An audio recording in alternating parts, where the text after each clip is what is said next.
Om Swastiastu. Assalamualaikum warahmatullahi wabarakatuh. Salam kebajikan bagi kita semua. Salam nama budaya. Perkenalkan, nama saya Iketut Rusdiarnata dengan NIDN 3820390001, NUPTK 665226866913034. Latar belakang pendidikan saya yaitu D4 Administrasi Perhotelan, S2 Pariwisata. Saya merupakan salah satu dosen Politeknik Pariwisata Bali, program studi Tata Hidang. Bidang keahlian saya yaitu operasional dan manajerial bar. Nah, pada video ini saya buat untuk pernyataan diri dosen dalam unjuk kerja Tridharma Perguruan Tinggi PDD UKTPT bidang pengajaran. Pada kesempatan kali ini saya akan memaparkan salah satu mata kuliah yang saya ampu, yaitu pengetahuan bar. Pengetahuan bar yaitu mata kuliah yang diperuntukkan untuk mahasiswa semester 1 dengan bobot SKS 2. Proses pembelajaran tetap muka yaitu metodenya discovery learning. CPL program studi yang pertama yaitu bertanggung jawab secara mandiri, menyelesaikan pekerjaan berlingkup luas, tanggung jawab dan pelaporan hasil kerja, serta kemampuan teknis dan strategi pemasaran di bar. Untuk CPMK mata kuliah ini, yang pertama yaitu menjelaskan landasan operasional bar, yang kedua menjelaskan struktur organisasi bar, yang ketiga menjelaskan peralatan dan perlengkapan bar, yang keempat mengoperasikan bar, yang kelima klasifikasi minuman di bar. Deskripsi singkat mata kuliah yaitu mata kuliah ini membahas sejarah, fungsi, jenis-jenis bar, tata letak bar, struktur organisasi bar, peralatan bar dan perlengkapan bar, pengoperasian bar, serta klasifikasi minuman. Selanjutnya, materi pembelajaran untuk mata kuliah pengelolaan bar ini yang pertama yaitu sejarah bar, pengertian dan fungsi bar, jenis-jenis bar. Yang kedua, tata letak setiap jenis bar. Yang ketiga, struktur organisasi bar. Yang keempat, peralatan bar. Yang kelima, perlengkapan bar dan tata cara pembersihan peralatan bar. Yang keenam, pemahaman tujuan menyiapkan bar sebelum dibuka. Yang ketujuh, pemahaman langkah-langkah melayani tamu di bar. Yang kedelapan, fungsi minuman. Yang kesembilan, klasifikasi minuman di bar. Serta yang ke-10 yang terakhir yaitu klasifikasi minuman beralkohol. Untuk kriteria penilaian pada mata kuliah ini, untuk tugas yaitu 15%, harian 15%, UTS 20% dan UAS 50%. Untuk selanjutnya, mari kita simak video pembelajaran mata kuliah pengetahuan bar pada pertemuan ke-11 yaitu dengan topik klasifikasi minuman alkohol dan non-alkohol. Terima kasih. Baik, selamat siang kelas C semester 2. Ya. Apa kabar hari ini? Baik. Hari ini kita akan lanjutkan materi perkuliahan tentang pengetahuan bar. Tapi sebelum itu, alangkah baiknya kita akan mulai dari berdoa bersama agar apa yang kita lakukan hari ini itu berjalan dengan lancar. Berdoa mulai. Selesai. Ya, pertemuan yang ke-11 ya. Kita akan membahas tentang minuman alcoholic beverages dan non-alcoholic. Nah, pertemuan hari ini saya akan bagi menjadi 3 section. Ya, yang pertama itu adalah review materi sebelumnya, kemudian penjelasan materi 20 menit, dan terakhir di 5 menit penutup dan tugas. Untuk metode dan media pembelajaran yaitu metodenya discovery learning dan discussion. Jadi harapan saya nanti keaktifan kalian untuk bertanya, kemudian menjawab pertanyaan dan diskusi dalam satu kelas, ya. Kemudian medianya adalah laptop, TV dan internet. Selanjutnya tujuan pembelajaran kita hari ini yaitu mahasiswa mampu membedakan antara non-alcoholic beverages dan alcoholic beverages. Yang kedua, mahasiswa mampu mengklasifikasikan jenis-jenis alcoholic beverages. Dan yang ketiga, mahasiswa mampu menjabarkan jenis-jenis non-alcoholic beverages. Ya, jadi ada 3 ya tujuan pembelajaran kita hari ini. Jadi tujuan tersebut agar dapat tercapai hari ini. Oke. Sebelum kita masuk ke materi ini, adakah yang masih ingat dengan materi sebelumnya? Yaitu tentang minuman. Apa yang dimaksud dengan minuman? Ada yang bisa? Silakan angkat tangan. Apa yang dimaksud dengan minuman?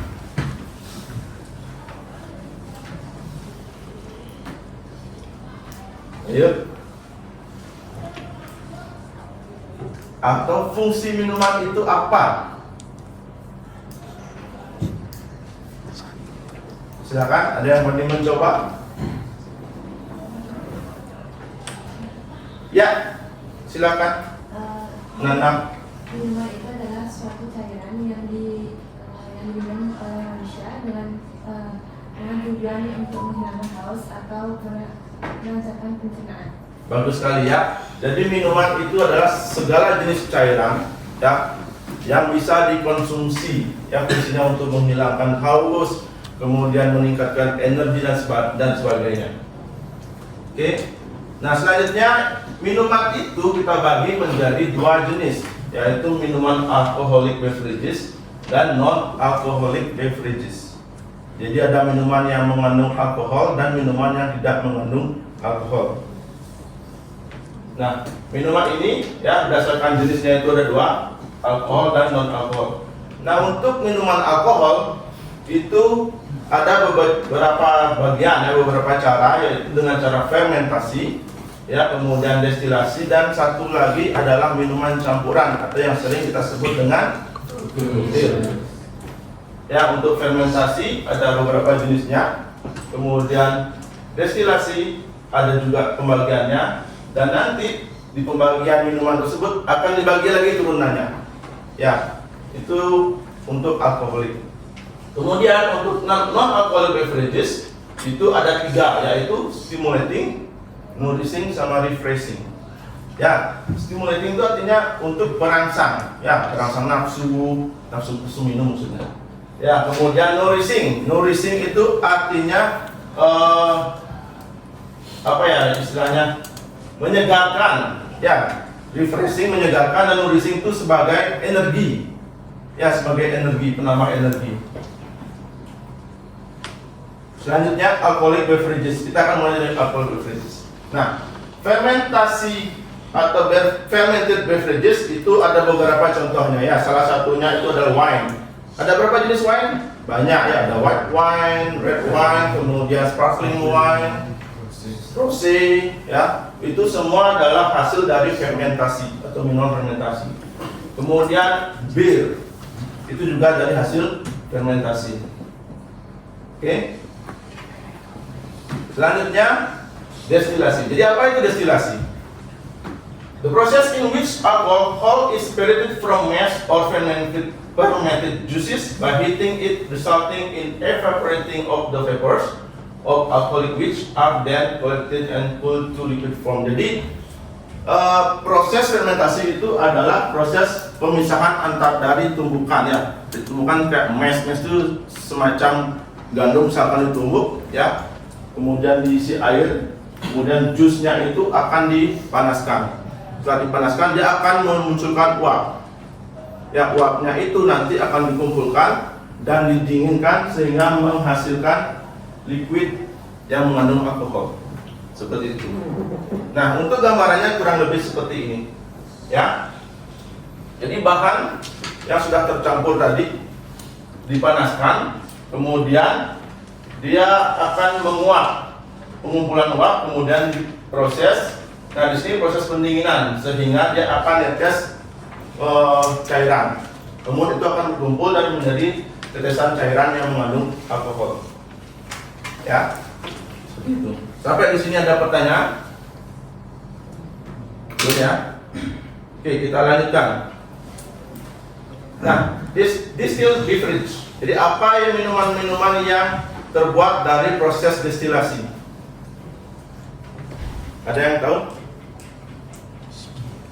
Minuman yang terbuat dari proses destilasi. Ya, Indra. Minuman yang terbuat dari destilasi itu ada beberapa contohnya tradisional, ada cap tikus, Tikus, oke. arak Bali, Ya, juga ada moke. mungkin. Kalau yang internasionalnya ada vodka, Oke. ada whisky juga, Whisky. sama Ya. Jadi semua minuman-minuman disebutkan tadi adalah contoh minuman yang terbuat dari proses destilasi. Ya. Jadi dikelompokkan dulu apa itu, yaitu jenisnya adalah spirit. Seperti ini. Ya. Contoh spirit seperti whisky, brandy, gin, vodka, rum, tequila itu semua adalah hasil dari proses destilasi. Kemudian ada juga liqueurs. Liqueurs itu adalah whisky yang sudah ditambahkan, bukan whisky, sorry, minuman alkohol hasil destilasi yang sudah ditambahkan dengan aroma, rasa, dan sugar atau rasa manis. Ya, kemudian ada bitter, juga merupakan hasil dari proses destilasi. Selanjutnya, saya akan menjelaskan tentang non-alcoholic beverages. Nah, di non-alcoholic beverages ini saya akan bagi menjadi kurang lebih jadi 7 ya. Ini sampai 7. Kita kelompokkan dulu.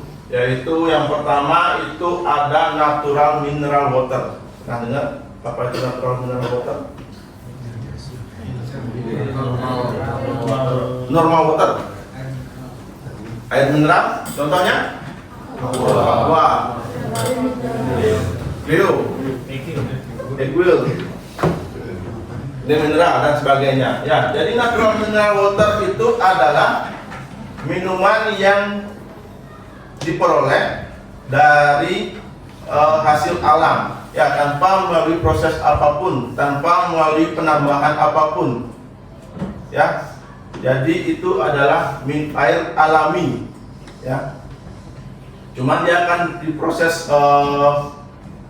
pembersihan aja, tidak ada penambahan gula, tidak ada tambahan warna dan sebagainya. Itu natural mineral water. Contohnya tadi dari sebutkan yaitu ada aqua yang kita tahu, kemudian kalau level yang lebih tinggi itu ada Equil, ya, San Pellegrino dan sebagainya. Nah, di natural mineral water ini kita bagi lagi menjadi 2 ya. Ada yang mineral, ada yang sparkling.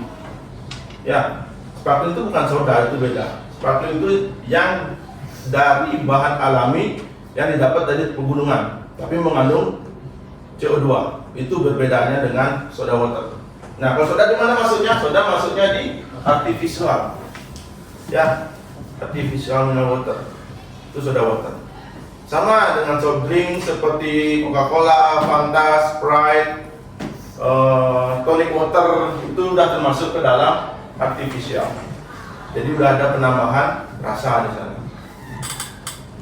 Oke, jelas ya perbedaan antara natural mineral water dan artificial mineral water. Jadi jangan sampai nanti apa itu artificial mineral water, malah akan sebutkan aqua. Ya, jangan sampai. Sebenarnya itu contoh-contoh yang sudah kita sering lihat, tapi kadang kita tidak pernah membagi seperti ini. Jadi untuk mempelajari agak susah. Paham ya? Selanjutnya ada juices. Apa itu juices?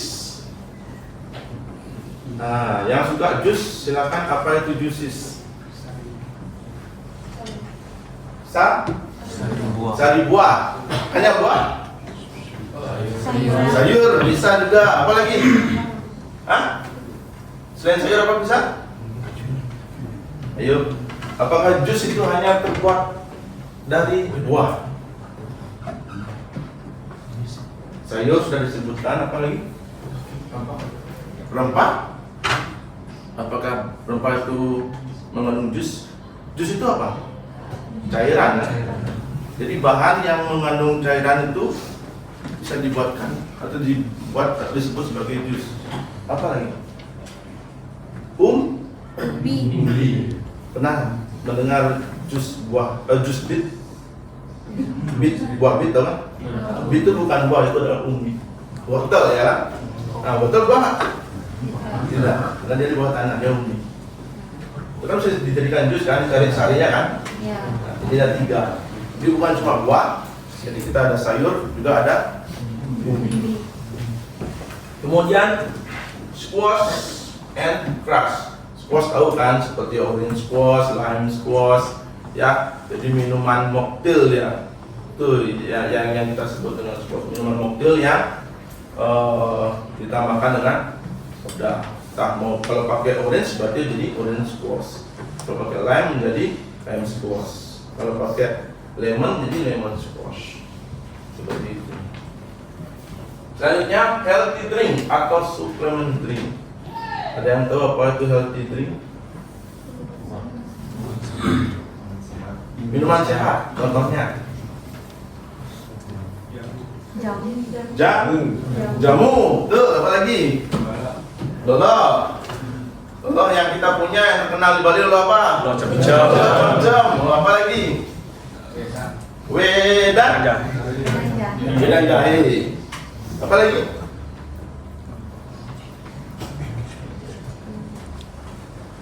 Apa lagi kira-kira? Healthy drink itu banyak, ya. Jadi apa yang bisa dikategorikan healthy drink? Yaitu dari ingredientnya.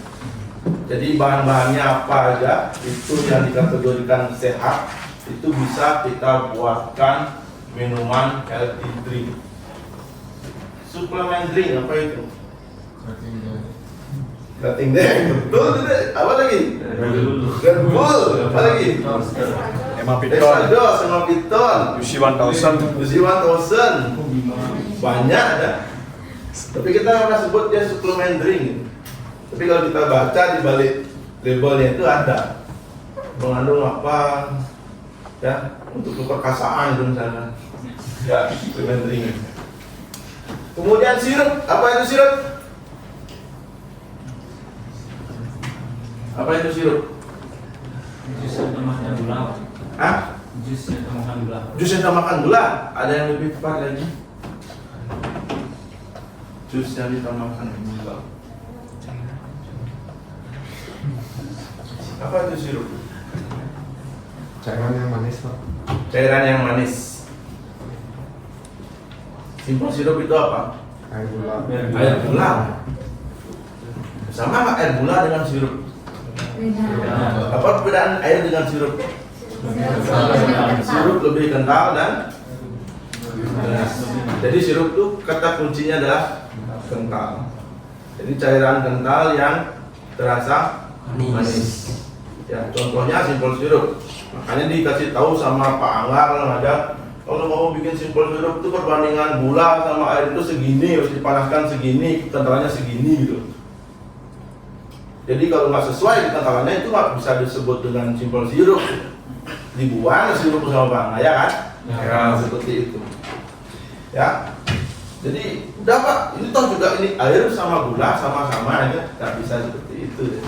Jadi kalau kita ngomongin standar di bar itu ada standarnya kekentalan seberapa, karena itu berpengaruh nanti ketika kalian membuat minuman. Jadi satu osnya simpel sirup yang kental sama satu os simpel sirup yang cair itu berbeda rasanya. Ya, mungkin untuk mencapai tingkat manis si sirup A yang kental itu cuma butuh satu os, sedangkan yang simpel sirup yang cair itu membutuhkan 5 os bisa jadi. Jadi itu kan nggak sesuai dengan standar resikonya. Itu pengaruhnya ya.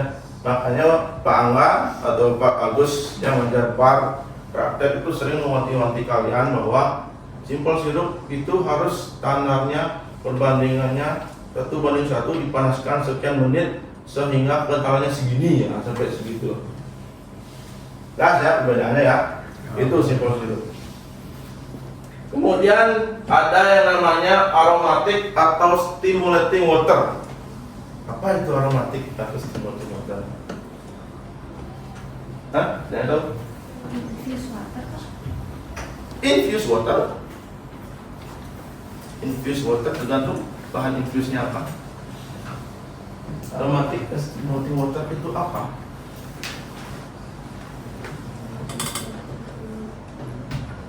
Apa? minuman yang bagus untuk imun. Bisa jadi. Contohnya apa deh kalau susah kalian mengklasifikasikan aromatik? Contohnya apa? Aromatik.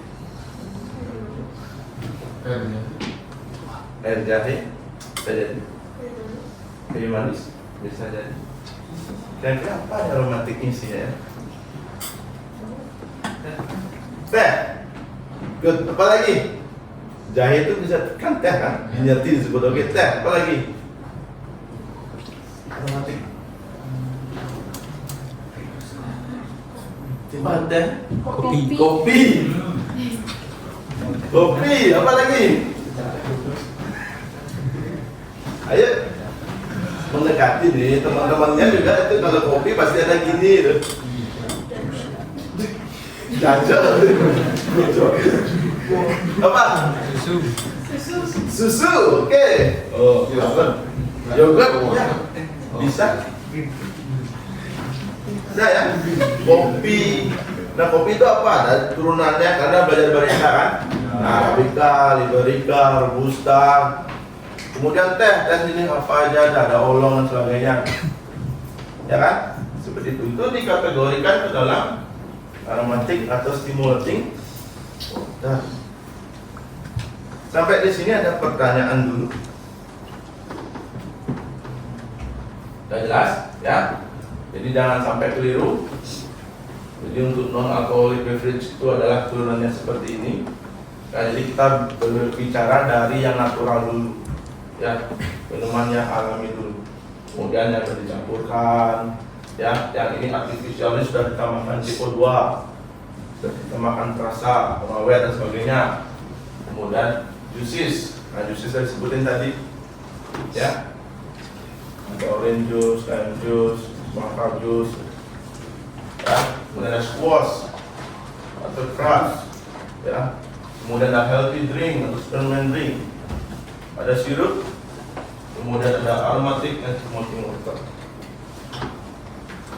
Sejauh ini kita bagi menjadi 7, ya. Nggak tahu nanti ada perkembangan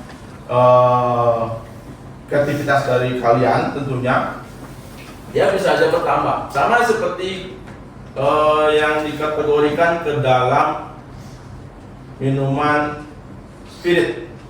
Dulunya ada sekian, sekarang bisa bertambah. Ya, dulu nggak kita berbicara alcohol beverage, misalnya kalau arak itu kita nggak pernah detect itu yang namanya arak. Kita selalu belajar yang namanya whisky, brandy, gin, rum, tequila, itu ya kita pelajari. Nggak pernah kita nyentuh arak dari dulu. Padahal kita punya dari dulu. Arak tua itu nggak kelihatan dari dulu deh. Ya, di zaman tahun 2000-an lah, 2000-an sampai 2010-an itu masih kita berbicara atau berkutik tentang apa itu whisky, apa itu brandy, itu aja kita. Sedangkan sekarang udah berkembang, arak sudah dinaikkan, ya. Tapi apakah itu sudah masuk ke dalam golongan spirit dunia? Belum tentu, ya, belum bisa. Seperti itu. Kemudian kalau kita bicara tentang wine dulunya kita hanya berbicara tentang wine import, ya. Kita jarang sekali yang namanya menghargai atau pelajari tentang produk lokal. Padahal sekarang wine itu banyak di Bali. Ada Sabah Bay, ya, Eton itu Bali ya. Bahkan sekarang pabrik spirit pun di Bali. Ya, kalau kalian pernah ke Singaraja, jalan-jalan Stakbir namanya. Di sana ada produksi gin, rum, itu ada di sana. Ya, bukan cuma produksi tentang arak aja yang kita punya. Ya, itu perkembangan Bali ya. Kalau dulu literasi pun kita susah mencarinya. Apa sih itu brandy, apa itu whisky? Cari di Google tuh nggak sebanyak ada. Kalau sekarang udah ada banyak, ada AI, kemudian banyak tuh lengkap sampai klasifikasinya seperti apa. Brandy terbuat dari apa perbedaan brandy dengan konyak, udah ada sekarang. Kalau dulu nggak ada, kita harus baca di perpustakaan. Itu pun literasinya sangat terbatas. Ya. Nah, justru itu adalah tugas kalian nanti untuk mengembangkan lagi produk apa yang bisa kalian create. Ya, jangan hanya stuck pada itu aja. Oke, selanjutnya ya. Tugas. Tapi sebelum tugas ada pertanyaan dulu tentang materi hari ini, yaitu tentang alkoholik dan non-alkoholik beverage. Silakan.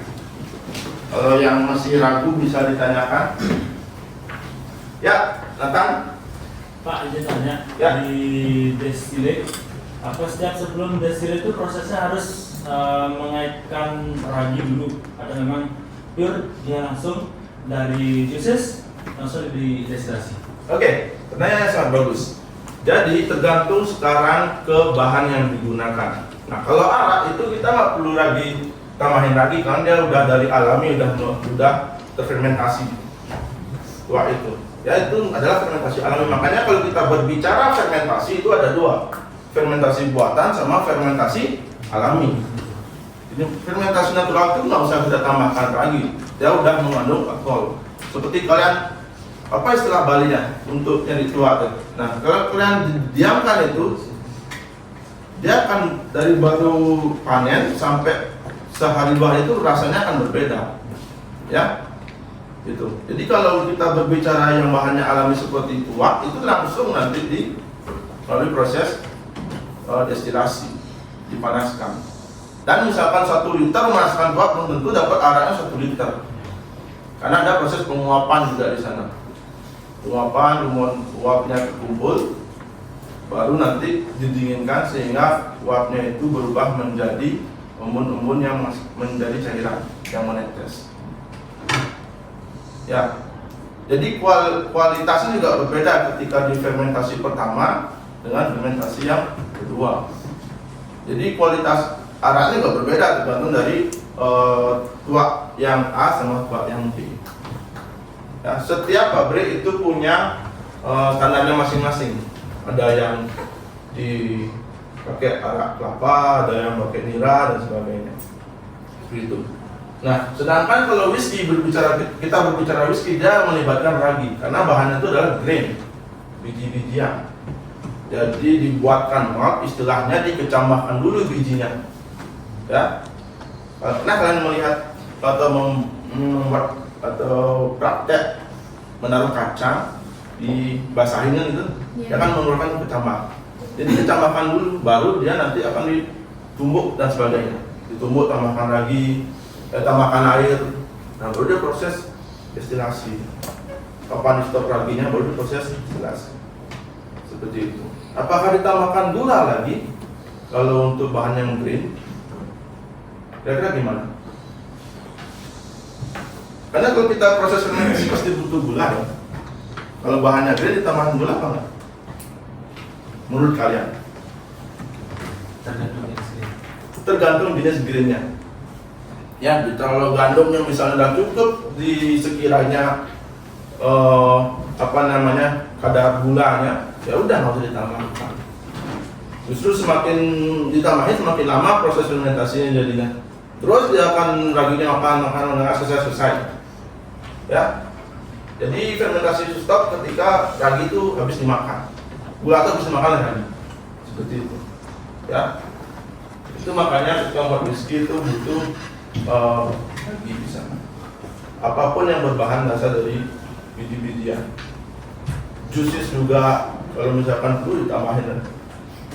Ya, kakak kelas kalian TA-nya sekarang udah bagus-bagus, udah mulai berani bereksperimen, nggak cuma bikin tingkat kesukaan minuman koktail ini nih, nggak. Mereka sudah berani membuat wine. Itu yang kita harapkan. Wine sendiri loh, wine homemade buat di rumah. Itu yang kita harapkan. Ada yang berani membuat destilasi sederhana, mungkin nanti itu yang kita harapkan.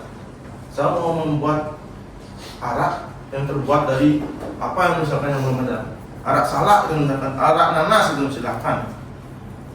Namanya kita eksperimen. Jadi nggak ada, jangan usah takut salah. Jadi kalau salah nanti perbaiki lagi. Itu yang kita harapkan, ya. Jadi udah banyak kakak kelas kan, kurang lebih saya dapat menguji 5 waktu ini yang terbuat dari wine salak kalau nggak salah itu. Rasanya enak. Cuman PR-nya sekarang adalah gimana kita tahu tingkat ketahanan minuman tersebut bisa dikonsumsi. Itu sekarang PR. Rasanya enak pada saat itu, tapi kan jangka waktu konsumsinya berapa lama kita bisa simpan di dalam lemari es. Itu yang sekarang PR. Tapi dengan mencapai itu aja udah bagus, ya. Jadi kalian jangan pernah takut untuk mencoba membuat destilasi sederhana dengan alat seadanya di rumah, itu bisa. Kalau kalian mau. Ya, pertanyaan bagus. Ada lagi yang ingin ditanyakan? Oke, kalau nggak ada, persepsi saya ya. When Sla give you lemons, make a margarita. Itu maksudnya adalah ketika kadang dalam hidup tuh nggak selalu manis. Ada pahit, ada asam, ada kecut, ya kan? Kalian melakukan kegiatan sehari-hari pun seperti itu. Tapi jangan terbelenggu kepada satu masalah itu. Kalian harus kreatif, ya. Kamu dikasih lemon, buat margarita atau buat lemon squash dan sebagainya. Buat sesuatu. Jangan hanya termenung ke dalam problem itu saja. Jadi kadang kalau kita fokus kepada problem, misalnya dikasihnya kecut-kecutnya aja, nggak mau kita bergerak, nggak mau kita berkembang, nggak mau kita membuat produk. Jadi kalau kita kreatif, kita dikasih lemon, ya udah apa yang bisa kita buat dengan lemon? Kita dikasih misalkan bitter gitu misalkan. Kalau kalian maunya yang manis-manis, kalian dikasih bitter. Mahasiswa dikasih membuat sweet martini cocktail atau dry martini cocktail, kadang-kadang nggak mau minum gitu, kan pahit gitu kan. Nah, apa yang kita bisa buat dari itu biar lebih nikmat? Nah, kreativitas kita lah yang dimenunjukkan di sini. Itu dari saya. Oke, sekian untuk hari ini. Terima kasih banyak. Semoga materi hari ini bermanfaat untuk kalian, baik itu di dunia kerja atau dalam kehidupan kalian. Ya, terima kasih. Sampai jumpa di pertemuan selanjutnya. Selamat siang. Siap.